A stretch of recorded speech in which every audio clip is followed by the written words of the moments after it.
A ver, imagina esto. Tu negocio por fin es global. Tienes un cliente en Tokio, otro en Nueva York, y los dos le dan al botón de comprar a la vez, en el mismo segundo. La expectativa, claro, es que la experiencia sea idéntica, instantánea. Pero vamos, que Internet no es magia. Es una red de cables, de rutas, de decisiones que se toman en milisegundos. ¿Cómo narices consigues que el tráfico de tu cliente de Tokio no se quede pillado en un atasco digital a medio mundo? Pues hoy vamos a analizar a fondo dos herramientas de AWS que están diseñadas justo para este rompecabezas: Route 53 y Global Accelerator. Todo lo que vamos a destripar hoy, con cariño, sale de un análisis técnico muy bueno del blog nivelepsilon.com. Y fíjate, allí las presentan casi como dos filosofías opuestas para un mismo fin. Nuestra misión aquí es ver cuál es la más inteligente, cuál la más rápida y, sobre todo, cuál es la que mejor se adapta a cada uno. Totalmente. Y es que no es una simple elección de A o B, para nada. Es una decisión de arquitectura de las fundamentales, de las que definen la resiliencia y la experiencia de usuario de una aplicación a escala global. El análisis lo deja muy claro. La pregunta no es ¿cuál es mejor? Así, en abstracto. La pregunta es ¿cuál es la herramienta adecuada para el riesgo que estás dispuesto a asumir? De acuerdo, pues vamos a empezar por el principio. Route 53.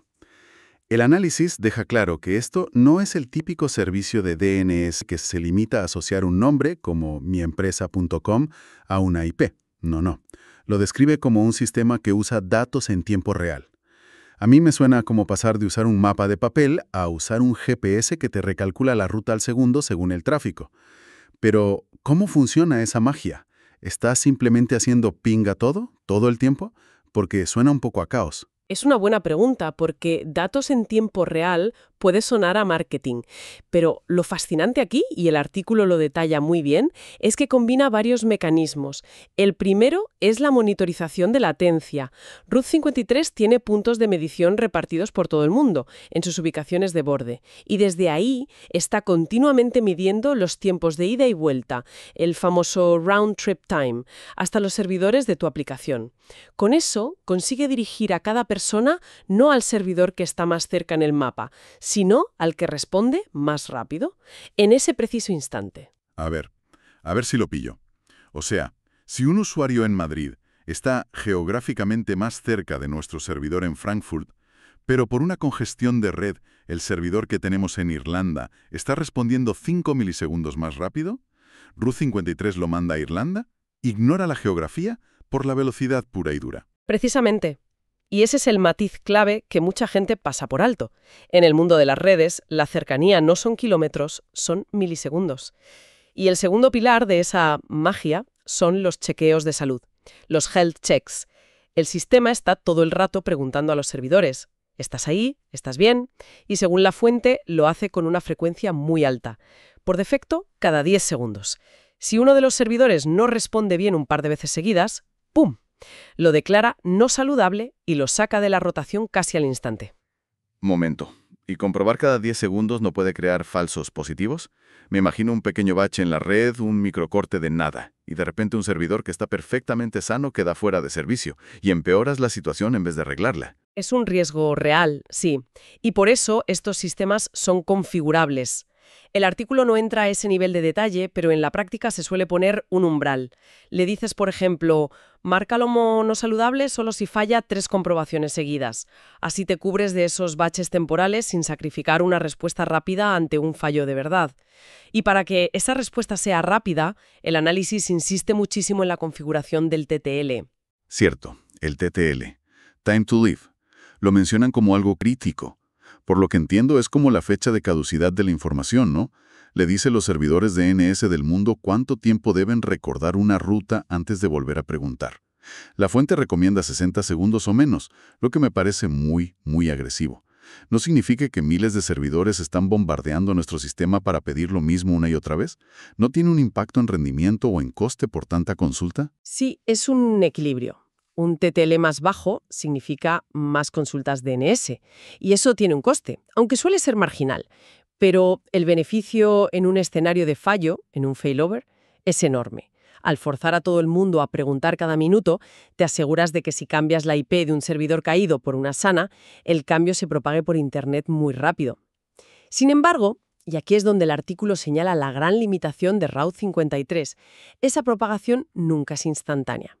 Depende de miles de cachés de DNS repartidas por el mundo, fuera del control de AWS. Para algunos, el cambio tarda 30 segundos. Para otros, con un proveedor de Internet más lento, podría tardar 2 o 3 minutos. Y durante ese tiempo, se les sigue enviando un servicio que no funciona, ya de las cachés de DNS de Internet. La solución lógica sería, bueno, salirse de Internet. Es eso, en esencia, Global Accelerator. Has dado en el clavo. Esa es la diferencia filosófica. Global Accelerator cambia las reglas del juego. En lugar de encontrar la mejor ruta por las carreteras públicas, lo que hace es meter tu tráfico en una autopista privada. Tu analogía del GPS para Route 53 es perfecta, pues siguiendo con ella, Global Accelerator sería como tener acceso a una red de trenes bala privada y exclusiva. Uno que te lleva directo a tu destino, sin semáforos, sin atascos y sin tener que consultar un mapa. Me gusta. Un tren bala privado. ¿Y cómo funciona? ¿Cómo sube la gente a ese tren? Pues utiliza una técnica que se llama enrutamiento Anycast. La persona, desde su casa o su móvil, se conecta a una de las dos direcciones IP estáticas que te da Global Accelerator. Y el sistema dirige esa conexión al punto de presencia de AWS que esté físicamente más cerca. Una vez el tráfico entra en la red de AWS, todo el viaje hasta el servidor de destino se hace por su columna vertebral, su backbone. Es una red global privada, optimizada para latencia mínima, que esquiva por completo la congestión y lo impredecible de la Internet pública. Pero la diferencia de verdad, la que el análisis subraya como el punto de inflexión, es el failover. Si un servidor se cae, ¿qué pasa? Aquí no hay TTL, no hay propagación de DNS. El cambio ocurre a nivel de red dentro de la infraestructura que controla AWS. Global Accelerator hace sus propios chequeos de salud, muy parecidos a los de Route 53. Si detecta que un endpoint falla, simplemente deja de enviar tráfico a esa IP interna y lo redirige al siguiente que esté sano. Es un cambio de enrutamiento interno. El artículo habla de reducir el tiempo de recuperación a menos de 30 segundos, a menudo mucho menos. Para el usuario es casi instantáneo. Vale, es un cambio radical. Pero también me imagino que este servicio de tren bala privado no será precisamente barato. El análisis plantea una pregunta importante. ¿Qué tipo de aplicaciones justifican esta velocidad de recuperación y el coste que debe tener? Exacto, no es una solución para todo el mundo. Y además de la velocidad, la fuente destaca un par de ventajas que pueden parecer menores, pero son cruciales en ciertos entornos. Me refiero a las direcciones IP estáticas. Sí, eso me llamó la atención. Darte solo 2 IPs fijas suena casi trivial, pero en la práctica es un salvavidas, ¿verdad? Me imagino un banco que necesita añadir las IPs de nuestra aplicación a la lista blanca de su cortafuegos. Si con Route 53 esas IPs pueden cambiar, es una pesadilla de gestión. Es exactamente ese caso de uso. Tener IPs estáticas simplifica enormemente las políticas de seguridad y también las integraciones con clientes que tienen reglas de red muy estrictas. El segundo punto es que Global Accelerator incluye de serie protección contra ataques de denegación de servicio, los DDoS, con AWS Shield. El tráfico pasa primero por este escudo, lo que añade una capa de seguridad muy robusta sin coste adicional. De acuerdo. Y llegamos a la parte del análisis que me hizo arquear una ceja. Hemos dejado claro que Global Accelerator es más rápido, recuperándose, más estable. Y viene con extras de seguridad. Entonces, ¿por qué demonios dice la fuente que la propia AWS recomienda oficialmente Route 53 como solución principal para arquitecturas multiregión? Sinceramente, parece que están recomendando la opción más lenta. La lógica de AWS, tal y como la expone el artículo, se basa en una distinción muy sutil. Su argumento es que Route 53, con sus mediciones, dirige al usuario al endpoint final que tiene la menor latencia global para esa persona. Global Accelerator, en cambio, lo dirige al punto de entrada de AWS más cercano. Eso optimiza el primer salto, pero no garantiza al 100% que la latencia total del viaje sea la mínima. Es una diferencia muy técnica y AWS considera que, para la mayoría de los casos, el failover de Route 53 con un TTL bajo es suficiente. Pero esa palabra suficiente, en el mundo de la alta disponibilidad, puede ser muy peligrosa. Oigo el argumento técnico, pero me suena un poco académico. En un desastre real, ¿de verdad es más importante una posible diferencia de unos pocos milisegundos en el día a día que recortar minutos enteros de caída cuando todo se va al traste? Ahí es donde la recomendación oficial choca con la cruda realidad de ciertas aplicaciones, como bien señala el análisis. Para una plataforma de transacciones financieras o el streaming de un evento en directo, la palabra suficiente no es aceptable.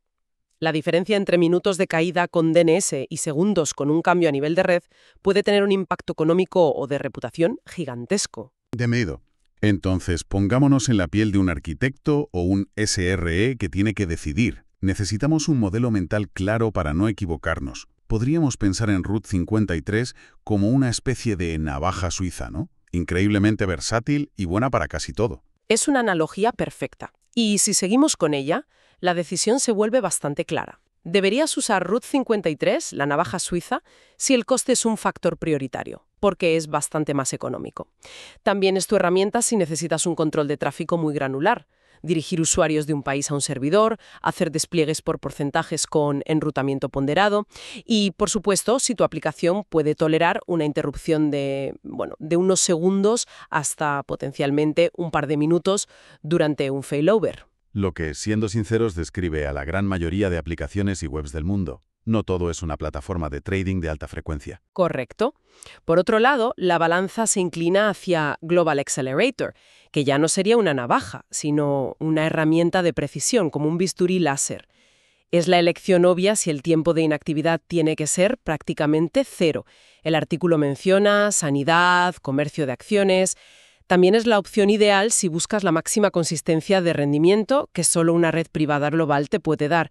Y, como decíamos, si es un requisito indispensable tener IPs estáticas por seguridad o por normativa. Aunque, como suele ocurrir en arquitectura, la respuesta más inteligente raramente es o esto o lo otro. El artículo deja caer que la mejor estrategia puede ser no elegir. Exacto. La mejor estrategia suele ser un híbrido. Usar la navaja suiza para el trabajo general y el bisturí para la operación delicada. Es decir, puedes usar Route 53 para la gestión global del tráfico y que apunte a endpoints de Global Accelerator para las partes más críticas de la aplicación. La API de pagos, por ejemplo, o el sistema de login. Así combinas la flexibilidad de uno con la recuperación ultra rápida del otro. En resumen, después de todo este análisis, la metáfora de la navaja suiza frente al coche de carreras, me parece que lo captura perfectamente. Route 53 es esa navaja suiza, versátil, económica, adaptable a casi todo y más que suficiente para la mayoría. Y Global Accelerator es ese coche de carreras, construido para una cosa, la velocidad y la fiabilidad máxima, pero con un coste y una especialización mucho mayores. Y al final, todo se reduce a las dos preguntas clave que la fuente sugiere hacerse antes de decidir. Primero, ¿cuánta inactividad se puede tolerar realmente? No en teoría, sino en euros perdidos o en confianza de la gente. Y segundo, ¿qué nivel de rendimiento se necesita de verdad? No el que nos gustaría tener por ego técnico, sino el que el negocio exige. Las respuestas honestas a esas dos preguntas te señalan directamente la herramienta correcta. El artículo concluye con una idea que me parece potentísima. El objetivo final de toda esta complejidad, de toda esta ingeniería, es que la gente que usa el servicio nunca se dé cuenta de que existe. El servicio simplemente funciona, es rápido y siempre está ahí. Es una búsqueda de la invisibilidad. Pero claro, esa invisibilidad se construye sobre decisiones muy visibles y muy complejas. Y esto me lleva a una reflexión final. El verdadero reto no es solo elegir la herramienta hoy, sino calcular el coste real de un fallo mañana. Si esa navaja suiza, tan versátil, te falla en el peor momento posible, ¿no habría sido el coche de carreras, a pesar de su precio, la opción más rentable a largo plazo? La verdadera pregunta no es cuánto cuesta la herramienta, sino cuánto cuesta que deje de funcionar.